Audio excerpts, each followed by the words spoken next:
Yeah, this is Tom Holmoe, everyone. That's why he's sitting in that Can you chair. spell your name, please? What's your Often, title? often misspelled, but thank you. I always appreciate the opportunity to sit down, I don't know, once or twice a year, Duff, and have an opportunity to answer questions. So I do apologize. I'm not readily available all the time, but I think it's good. It works. I think it works best for all of us to do it that way. So I do appreciate you coming today, and without any further ado, I'll just try to take questions for, what, about an hour? Is that right? Okay, about 40 minutes? Okay. So According to your boss, who wants to lead off? secretary. Start off with the football schedule that was released today. We thought last year's schedule was pretty brutal the first month, but this one is extra. I'm really excited about it, and I'm really happy that we have a football coach and players that feel good about a schedule like that. As I've said in years past, it's always difficult to put together an independent schedule where you're really putting together 12 teams each year instead of 4 non-conference foes. And when you put them together, some of these teams came into the schedule maybe a year or two ago. Some of them came on quite a bit earlier than that. And it's always hard to really determine where teams will be when you schedule them. And so, like, we have Stanford scheduled out into, I'm not going to throw out a date, might not be exactly right, but 2027 in order to, we have a home and home with them down the road somewhere. And I don't know how Stanford is going to be in 2027 or us, but it should be a good game based on history and tradition. And so that's just a game that no matter where the programs are right now, you'd feel good about it. Just addressing next year's schedule, I feel that it's, if you were to take each one of those teams at their very best, it would be wicked. But I don't know if each one of those teams is at their very best in their history right now, including BYU. So I think that we have a really good shot to win a large number of games next year based on who we're playing, where we're playing. But there's so many intangibles right now. We'll go through spring ball and fall camp, and tell me a little bit more. I could tell you a little bit more about how I feel about the games as they come next year. But I like the schedule, and our season ticket sales are up from last year at this point. Now, based on where we were at the end of last year's selling season, we've surpassed already. So I think it's a good sign. When you put a schedule together, are you concerned if they were at their best? Are you concerned that, gosh, maybe I overdid it this year? Well, if you were to look at just the names, I think that would be yes, that would be true. But I think if I could take a 12-week or 13-week of a calendar of football fall season and slot those games in home and road when I wanted them with the bye, it wouldn't look like that. There's no way. But you can't get those teams. Like, we couldn't get Tennessee to play us in November. So I actually went to Kalani and said, do you want to play Tennessee? It's going to be early in the year. It would be part of a really difficult early stretch. I think Duff's told me that we're the only team in college football next year that plays 4 P5 schools in the first 4 weeks. That seems, I guess a lot of P5 schools would play non-conference games against Group of 5 or independents, but that's what a good schedule looks like for an independent team like BYU. So it's not perfect by any means, but I think it's the best we could do considering we don't get to slot them in wherever we want. We get them, a lot of these games, you slot them in where there's a time available. Like, I'm looking into 23, 24 right now, 25. I was just working with Dave Brown yesterday on the schedules, and you have like a slot. And so if you were to really wanted to do the exercise, you could do it and see what teams are available in 2023, 24, 25 on the week of October 11th. And the answer is 2 or 3. So you get what you get when it comes down to doing that. And most teams, it just don't have to do that because you're scheduling 4 games, and they're usually early in the season. Every once in a while, you may get a game later because of the inter-conference rivalries that set up buys and things like that. It opens up slots. But most teams, most conferences don't want to disrupt the regular season the conference season once it starts. Kind of going along with that, it was announced that we have our series with Utah being extended for the coming years. How big is that for kind of the athletics department as a whole to ensure that you have that rivalry for the years to come? I'm really happy with it. I'm grateful to Utah that they extended that for 2 years to where it went to. You all know how I feel about it, and I've said before that it's a different perspective from Utah being in a conference in the Pac-12 as us independent. We like to get the biggest games that we can. The Pac-12 teams don't necessarily try to get the biggest games that they can, but for Utah, it's unique, and they understand the rivalry. Many of their fans don't like it. Many of their fans like it. That's between Mark and Kyle as to determine how they're going to do that, and I'm grateful for those 2 games.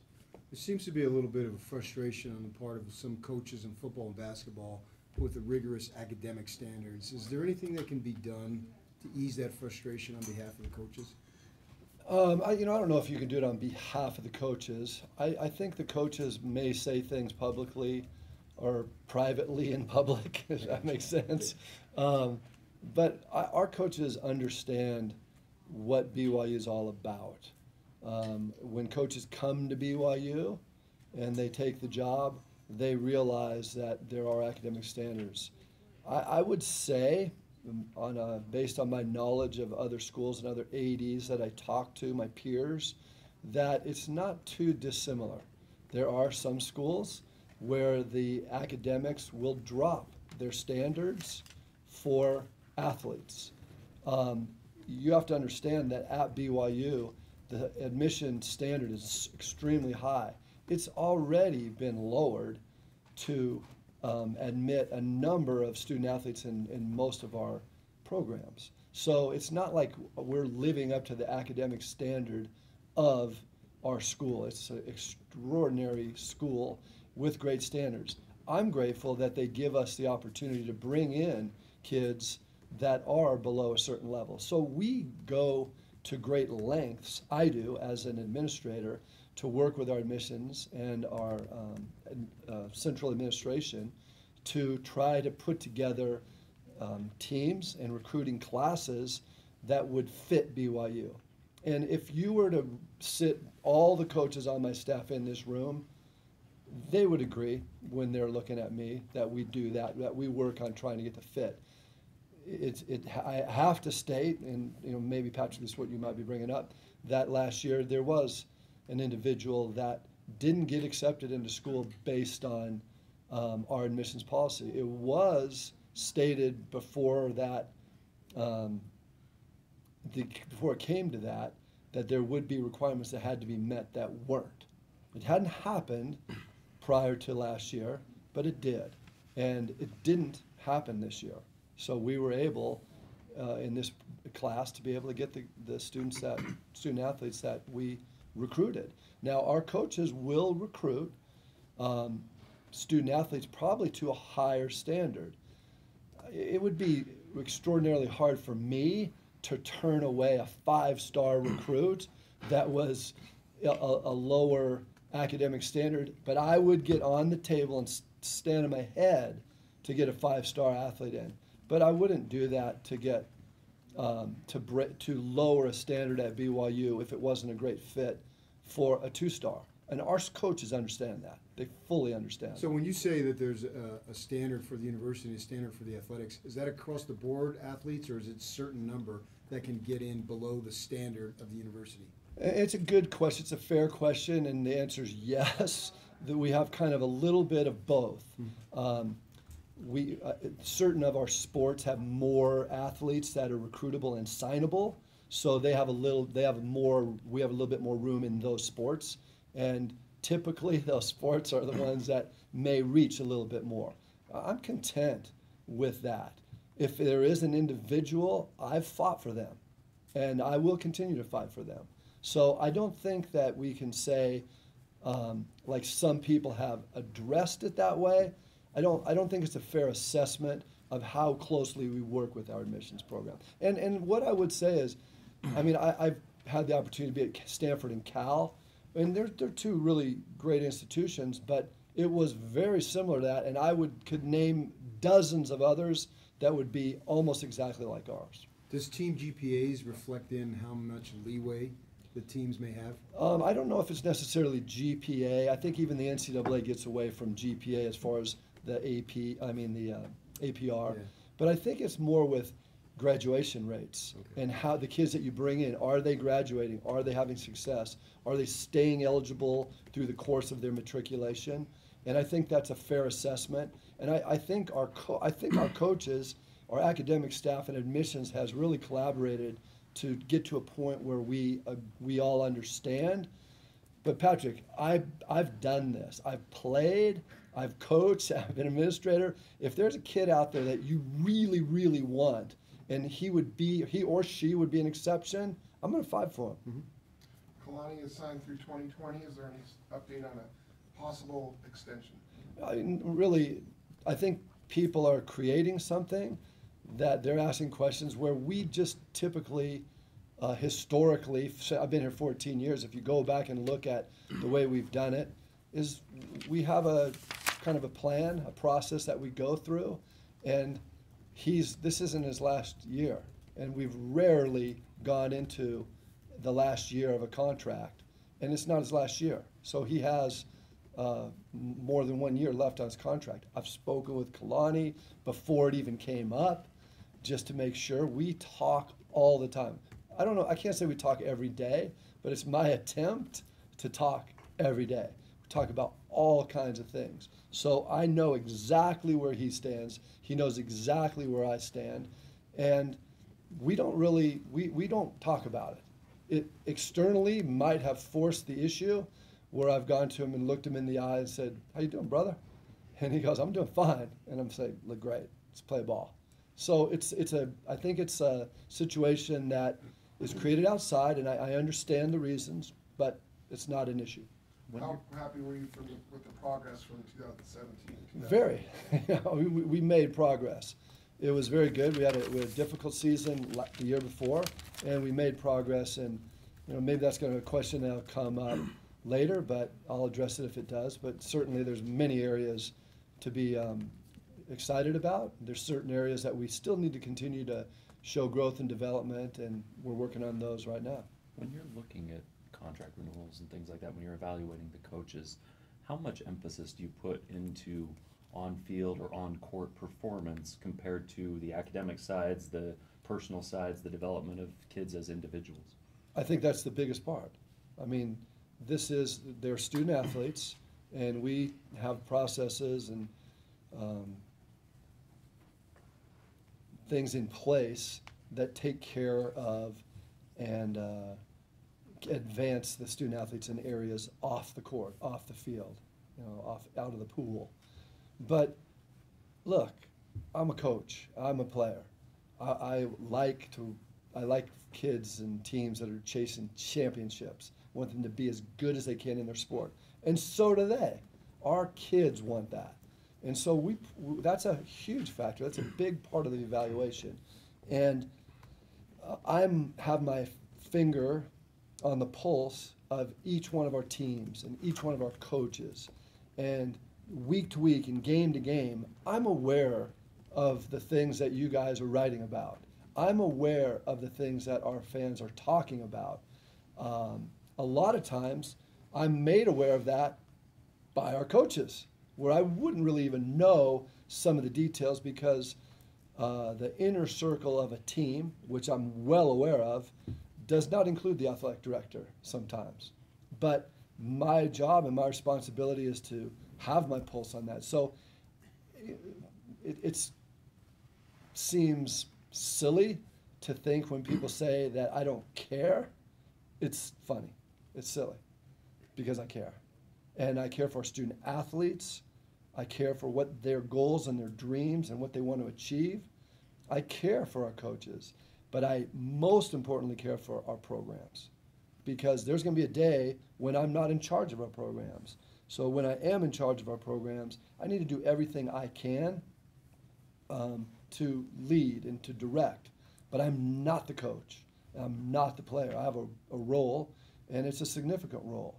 And I feel that I have a good finger on the pulse of these teams. Now, some people feel like they know exactly why their opinion's formulated.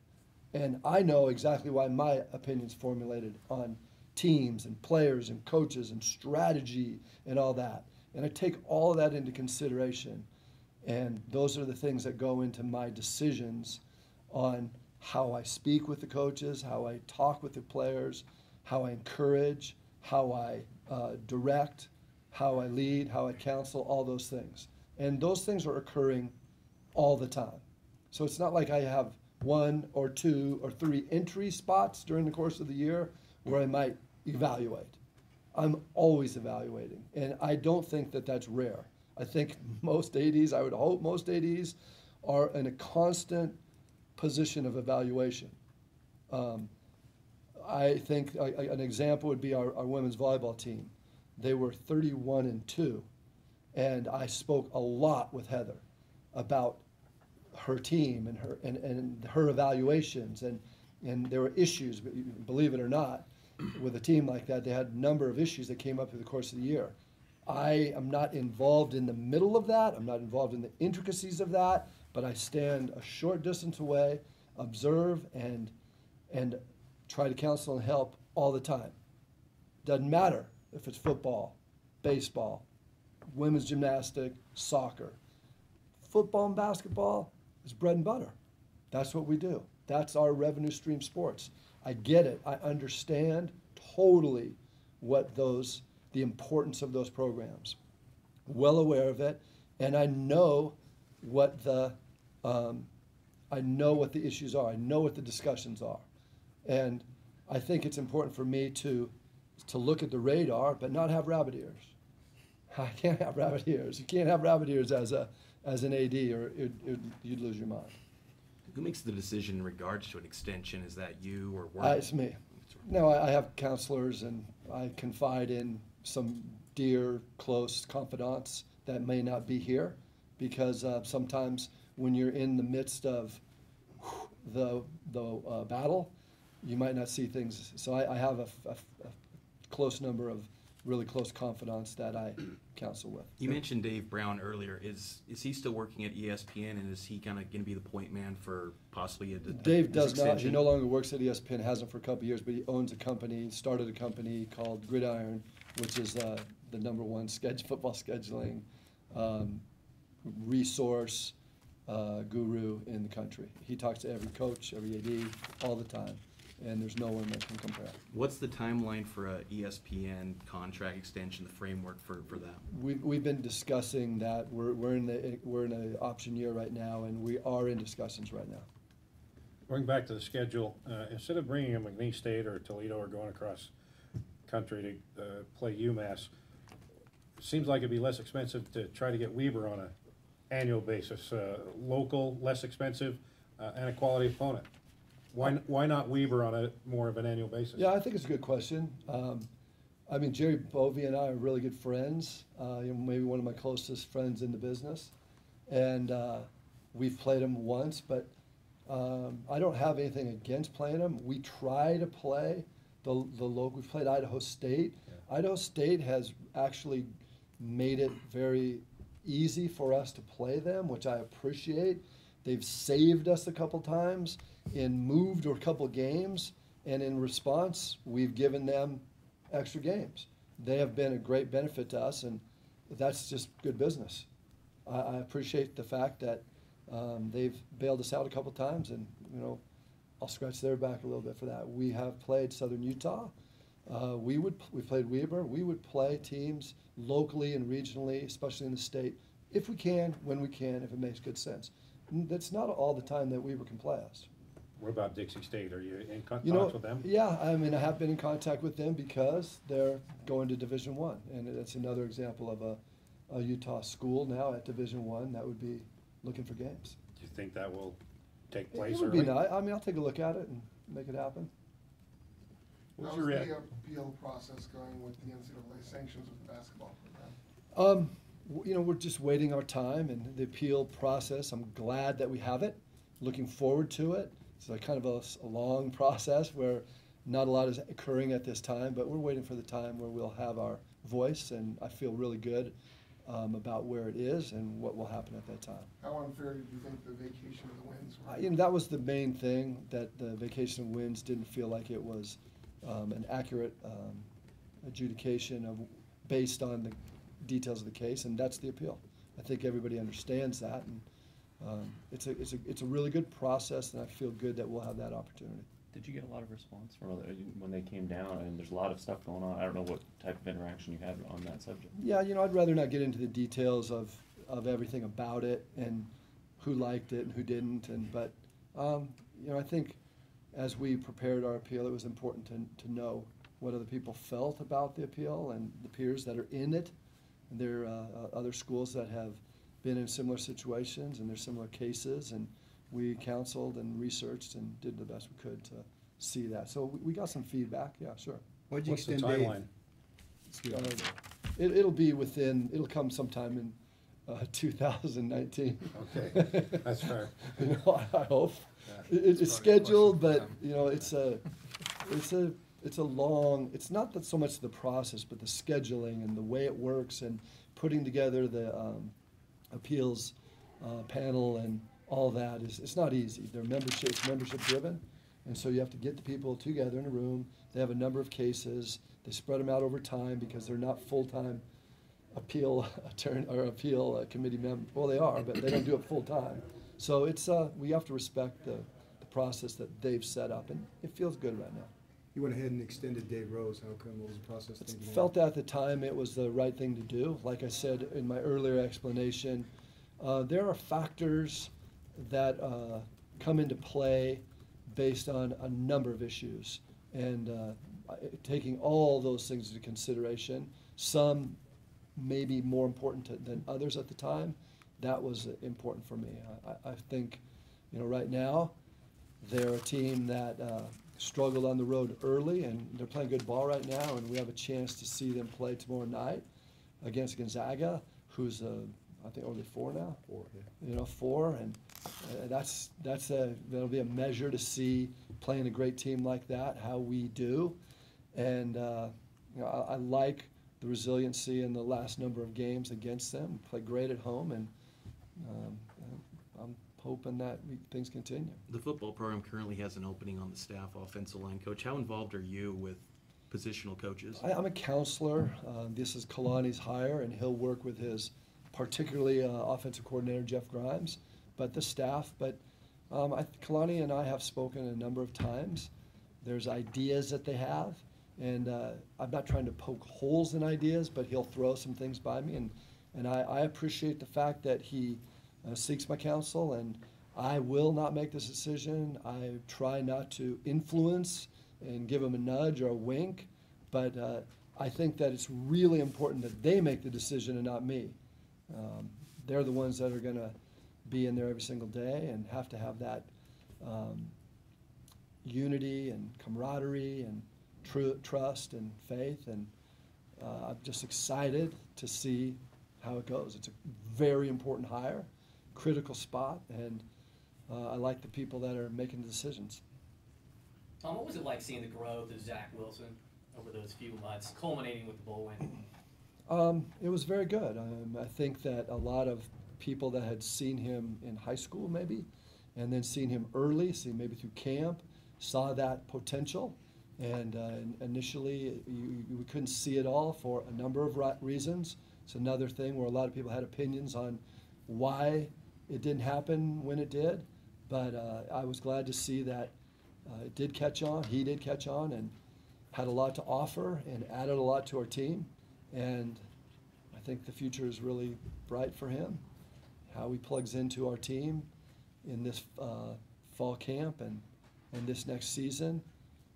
It's still a young team, but it's a good young team, and he's kind of one of the young leaders that will be one of the key stakeholders on that team, determining how well they do. Speaking of coaches, what's the relationship with BYU now with Ty Detmer? Is he still a beloved Cougar, or is he one of those coaches that didn't work out and gone? From whose perspective? I mean, from my perspective, I love Ty Detmer. I was here as a coach when his junior and senior year, so I saw him at his best. Saw him when he won the Heisman Trophy. I saw him when he just did incredible things in individual games. I can still picture it. He won a Heisman Trophy. It's an incredible honor and beloved by Cougar fans. It didn't work out. We hashed this out. He's always welcome back. This is the 150th. This upcoming season is the 150th year of college football. We have plans to bring back a number of our great players, and he'll be the first one on the list to be invited back. And I certainly hope that he's able to come back. He's a terrific individual, not just a football player, but he's a great man, has a great family. They're super tied to BYU. He always will be. It's just a matter of, have we done everything we can to extend that hand and welcome him back. You're contracted to the Hawaii Bowl in 2019, but I think new bowl agreements start in 2020. What's your expectation for where BYU fits in the new round of bowl tie-ins? Well, the new bowl tie-ins are not necessarily nationwide. Those go at all different kinds, depending on the conferences. We have our bowl tie-ins were approximate to our ESPN contract. That's why 19 is our last bowl game. But after that, as we work on renegotiating, extending, or creating a new contract with ESPN, those are when the bowl slots will be determined. And it'll be interesting because the bowl world has changed from when we got in 9 years ago. And I'm grateful for the ESPN. As you all know, this year was a really nice to rely on a partnership to get into the famous Idaho Potato Bowl game, where we didn't have a bowl game. And the maneuverings or relationships put us in that game. It'll be interesting to see, since so many teams from conferences or slots are allotted to games already, how we do this. But ESPN owns the games, and we're working right now on the strategies, their strategies, not necessarily ours, but their strategies that we will connect with to put us in bowl games. Would you prefer kind of a long-term agreement with one game or continue to have year by year? That's a good question. It would it would be dependent upon what that game might be. We've had a number of potential bowls contact us and say they wanted to create a bowl where we would be the anchor team. Interesting thought. But with being with ESPN, that would be something that they would determine. So we talk about those and pass along the interest and communicate that to ESPN. You've played a number, and going forward, you'll continue to play a number of Mountain West / Pac-12 games of football teams. Is there any way that there have been discussion or could possibly be discussion for some form of a scheduling agreement like what Notre Dame has with the ACC? It's possible. We've broached that a little bit. There hasn't really been an interest for other conferences to do that. What it does is it tells everybody in those conferences you're playing BYU, which those 80s and football coaches have to have enough votes in that conference to be able to say, okay.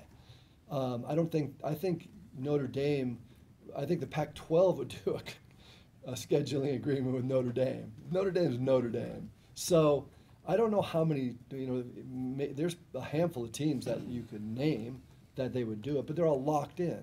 If you look at the independents, that's what you're looking at. It's flattering to think that people might consider us for that, but I just don't know if it's realistic because all those conferences are focusing on their endeavors and their enterprise, and it really doesn't include BYU.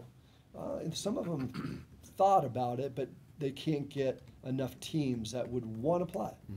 The thing that's interesting about the Notre Dame is they have a bowl agreement that is set up with the ACC. That would be really easy. That would be a nice thing to do. But the ACC is willing to take Notre Dame into their conference as a bowl scheduling agreement and offer up one of their bowls, even a really good one. But not too many teams want to give us one of their bowls.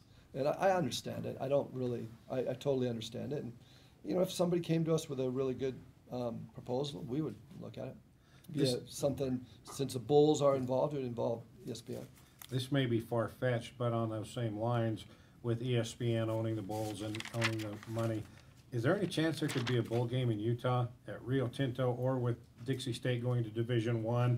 Maybe they have 10,000 seats, they could increase it, and then have your bowl with a certain number of a Pac-12 or WAC or something like that. Is that far-fetched? Has that even been discussed?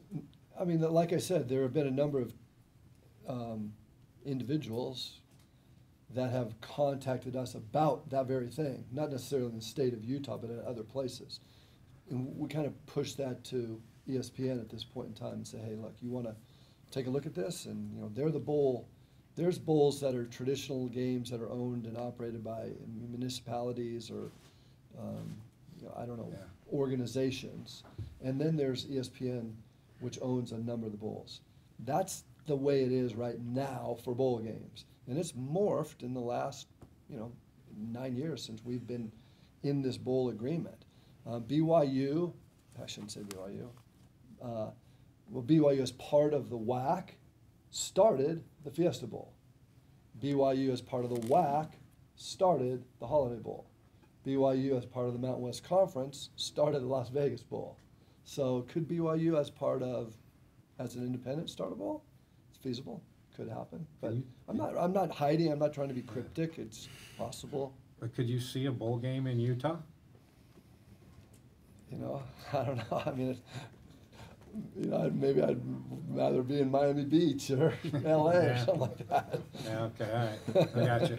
Maybe. Back at Media Day, you said that the Notre Dame game could end up being better than a paycheck. What's the latest with Notre Dame? No, nothing to report on Notre Dame at this point in time.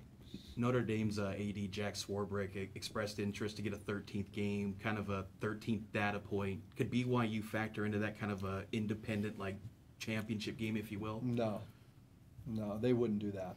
I've heard that suggestion. It's another, goes back to this kind of Notre Dame is Notre Dame. They stand alone, as much as maybe they might not be, the top of the hill right now. That brand is in college football history is number one.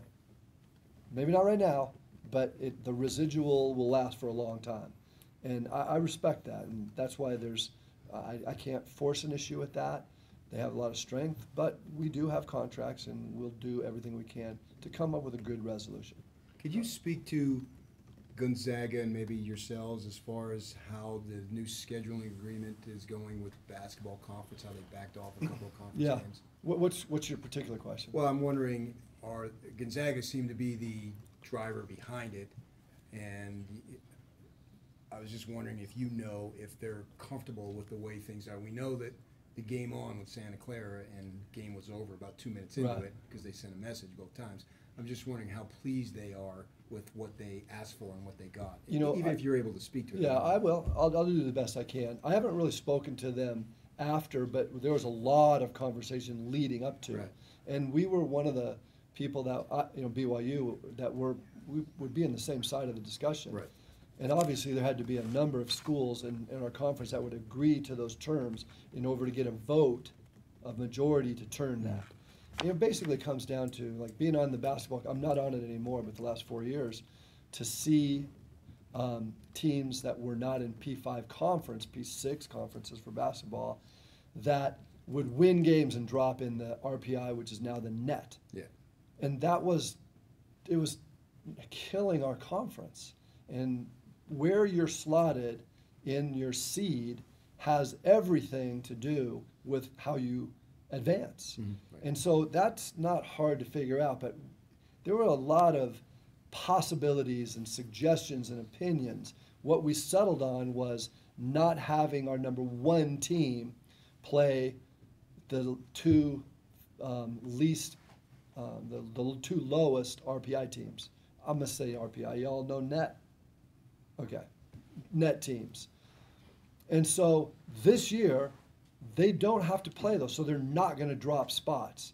And one of the things that was so great when Gonzaga went to the Final Four is they had that extraordinarily high seed.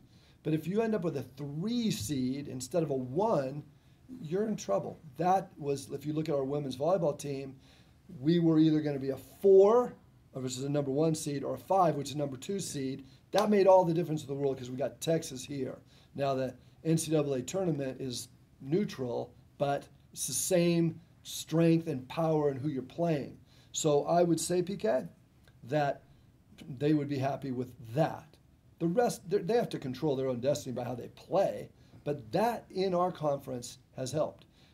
The most important thing, I think, is that you see the middle of our conference getting stronger, and that in and of itself is going to help Gonzaga because they are now playing a number of games this year that are in the top 100 net instead of 180 or 200, and that those numbers add up. Tom, tomorrow night you play 9 p.m. tip-off again with Gonzaga. You played last week. St. Mary's 9 p.m. tip-off. Attendance is down a little bit throughout college basketball, but even here. Can you do anything to get those things played earlier? No. We could. I mean, you could not play on ESPN. Here's the thing. We played ESPN. We played St. Mary's on ESPN 2 at 9 o'clock at night. I had to take a nap at 6 just to make sure I could stay up. But after the game, late at night, my friends on the basketball committee from last year and friends and peers around the country texted me, nice win, good job. If that game wasn't on ESPN or ESPN 2, they wouldn't have seen it. So we're in this dilemma now, and it's not just BYU, it's every conference, that you're trying to get the conference or the broadcast entities are paying those teams a lot of money for their services. You're going to play when they tell you. However, for BYU, we have a contract with ESPN. We want to play now on ESPN. It's a double-edged sword because it does affect our fans. I totally understand that. But it's like you can have one or the other. And right now, our coaches, our administration, our feeling from around the country, all points add to the fact that it's better for our teams, for the exposure, than it is, it's hard for me to say that, for the fans' live experience. And that's not the only thing that hurts the live experience, it's time.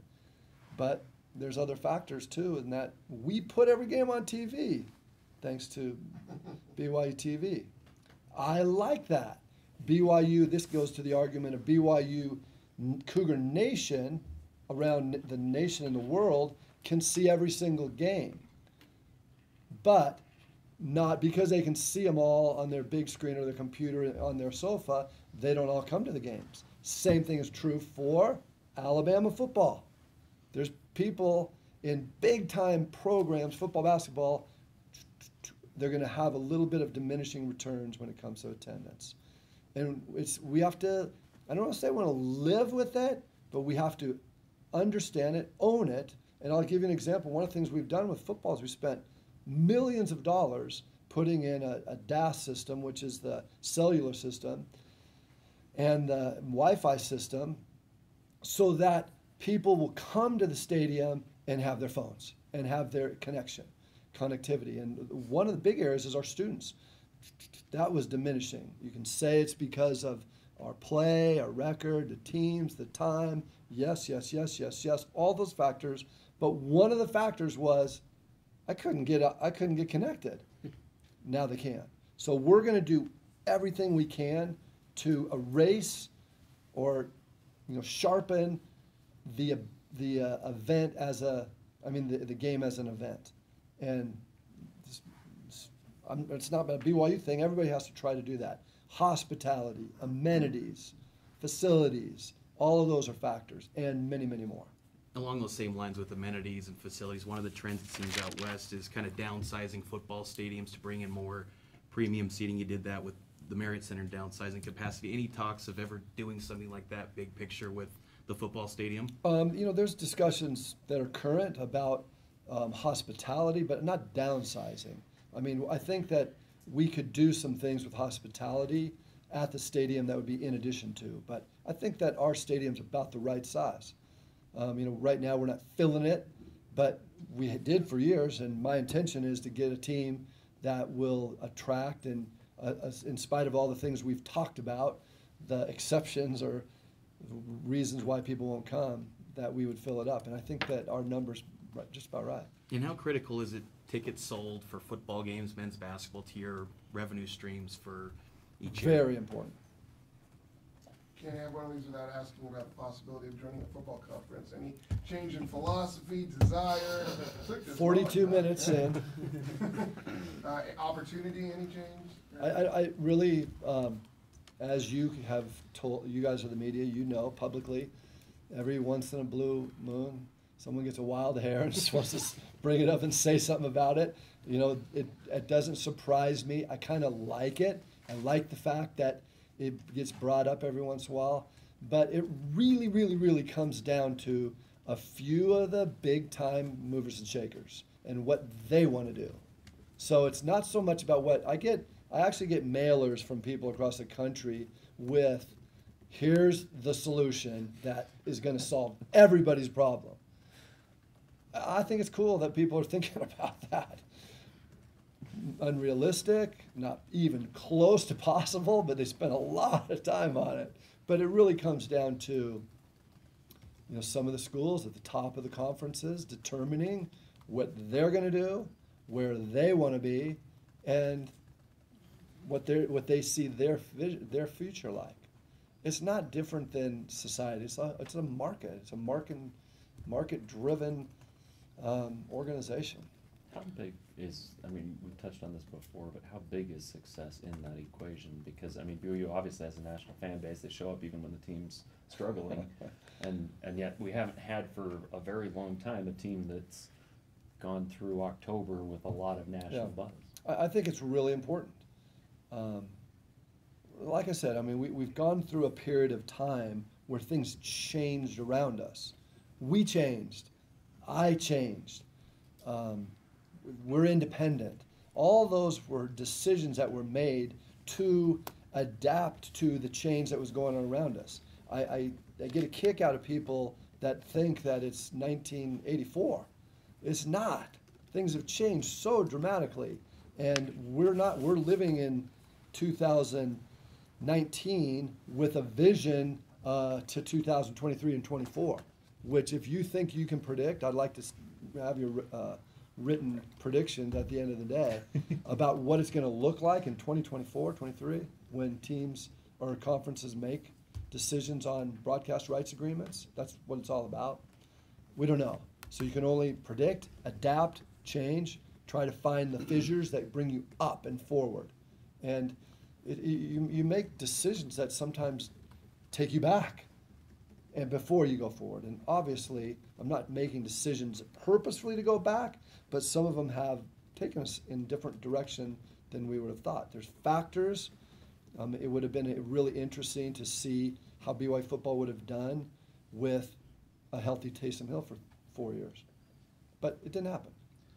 I don't know if you can briefly put this or put it into one point, but overall, BYU athletic department as a whole, what is your biggest problem, obstacle right now, and what is your biggest success right now and that you're most proud of right now? Well, I don't know if I'd say problems or successes. I maybe focus would be what I'm looking at, and I think our focus is football and basketball. That's our focus. Those are the two sports. And I'm not going to say anything that's going to infuriate our coaches or our players from our other sports. They fully understand. When football and basketball arise, the tide comes in, all ships rise. They all know that. And they're super supportive of it. But we're in a spot where we want to be better in those sports. We need that success. We understand the challenges. When I talk to these coaches and the players, they understand the challenge. They might not look at it from the exact perspective that I do, or you might, but they understand the challenge. And that's our focus of attention right now. I think the things that are going well is I think our Olympic sports are doing extraordinary. And I'm happy for them. We have some fans that discount their success because football and basketball is not doing well. I don't see that as an either-or proposition. I think you can have great success in those Olympic sports and still put in a ton of time and energy, emotion and passion into the football and basketball. And that's what we're trying to do. You've had an accomplished career in your role as athletic director. What's kind of your goal, or what kind of motivates you going forward? I gotta be careful. I got in trouble with one of these answers a few months back, but I think really focusing on the individuals that make the programs run, and those are the players, student athletes. So it's recruiting, performance, development. Those are all factors that we look at every single day. The coaches are where the rubber meets the road. I'm not with those players every day. Coaches are. And I think that, that's probably my thing that I like the most is trying to, extend the opportunity to advance them in those areas. You mentioned recruiting. One of the things that's kind of came out on the scene lately is the transfer portal, and part of that is the grad transfers. How do grad transfers factor into coming to BYU, and is it a tricky proposition to get them in? Yeah, it is. I think the grad transfer program in the NCAA is under scrutiny, if I could say though. I think it was a good idea that when they started it, kind of came from the external people saying, hey, if kids at your school graduate, can they not go to graduate school wherever they want? And that's a good idea. I don't think a lot of people understood the unintended consequences of what it means to transfer to a school for graduate school. I'm not sure how many of you went to graduate school. Just kidding, I know that most of you did. But it's not undergraduate. It's not undergraduate school. If you think it's hard to get into BYU undergraduate, try graduate school. It's super, super tough. And that's a hard thing nationally is, yeah, you can come. So kids graduate and then go, I want to go there. And it's like, we don't do graduate schools. I'm not plugged into the graduate schools. I'm plugged into undergraduate admissions. And that's about all I can handle. But I'm not involved in that. And so across the country, athletic directors are pulling their hair out. It's not that we don't want people to have the opportunity to go. If someone wants to go and graduate and leave, and they've graduated, they should have that opportunity. I have no problem about that. But trying to get kids to come here is super hard. And that's been kind of the messaging from Kalani. It seems like where he's selling to kids, it's going to be 4 years of hard on and off the field. Do you like that messaging as they try to get recruits into this program? Yeah, I mean, it's real. I think the thing that I like about Kalani is he understands in a short period of time what it is to be at BYU and the strengths. So I think one of the things that I don't feel that people understand is teams, and it's different from football and basketball and some of the Olympic sports, but we've had success in the other sports, and we're still competing against the country. But the football and the basketball is a little different in every aspect. So you got to look at them differently. But I appreciate the way that Kalani has figured it out, that this fit is super important. And the correct fit with the student athletes and coaches leads more quickly and more sustainability towards success on the field. Tom, you mentioned 14 years you've been in this position. How much has your job changed in that time, and how much longer do you see yourself doing this job? It's changed a lot. Certainly my day-to-day responsibilities have changed. I think purposefully I've changed a lot from what I do. I spend a lot more time with players, individual players and coaches, because at first, the first number of years, I felt I had to kind of get up and running with the programs and the coaches and putting together the vision and the goals and get it running. And I've said this before, it's my bliss is the student athletes and the coaches. And I love that part of it. I am constantly on our coaches about change and updating their skills and in continuing to learn, and I have to force myself to do that.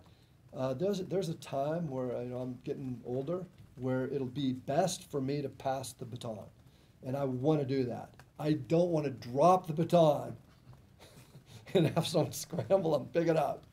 I want to pass that baton smoothly, and so I think about that sometimes, but it doesn't consume me, believe me.